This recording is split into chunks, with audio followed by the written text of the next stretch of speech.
Veneto Sviluppo, finanziaria regionale, è una realtà che sostiene le imprese impegnate nell'innovazione, di vecchia o nuova costituzione comunque siano, e soprattutto quelle aziende non particolarmente grandi, massimo 10 milioni di fatturato annuo, proprio per incentivare il mondo delle PMI, le piccole e medie realtà produttive.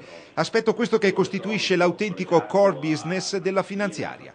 Ora l'orizzonte di Veneto Sviluppo si allarga ad un settore fondamentale come la sanità, impegnandosi in un investimento di 600.000 euro a favore di una new company padovana, specializzata in sistemi di neurostimolazione periferica contro il dolore cronico, attraverso speciali stimolatori appunto, posizionati tra l'altro pure e sottocute. Come è stato spiegato, si tratta di un contributo importante alla scienza e alla società, con un contestuale miglioramento della fatidica qualità della vita della persona.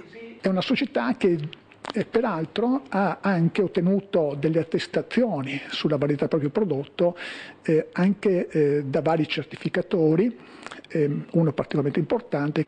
Ecco, quindi questa è un po' la finalità per la quale Veneto Sviluppo ha ritenuto di entrare in questo tipo di iniziativa.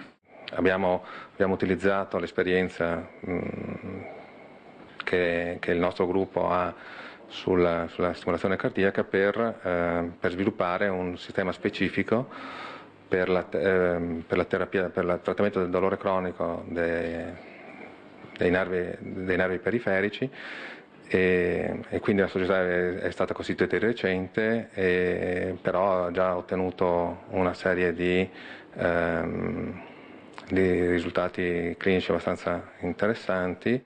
Questo tipo di tecnologie e di apparecchiature che ritengo all'avanguardia hanno ovviamente l'opportunità di sostituirsi o di integrarsi con la terapia farmacologica, che può provocare ovviamente anche effetti indotti non di poco conto sull'organismo, e soprattutto sono convenienti anche rispetto al costo sociale che può avere una malattia invalidante. Pensiamo all'assenza di lavoro, pensiamo a tutto il meccanismo delle sovvenzioni statali eccetera, e quindi è sicuramente un investimento del futuro.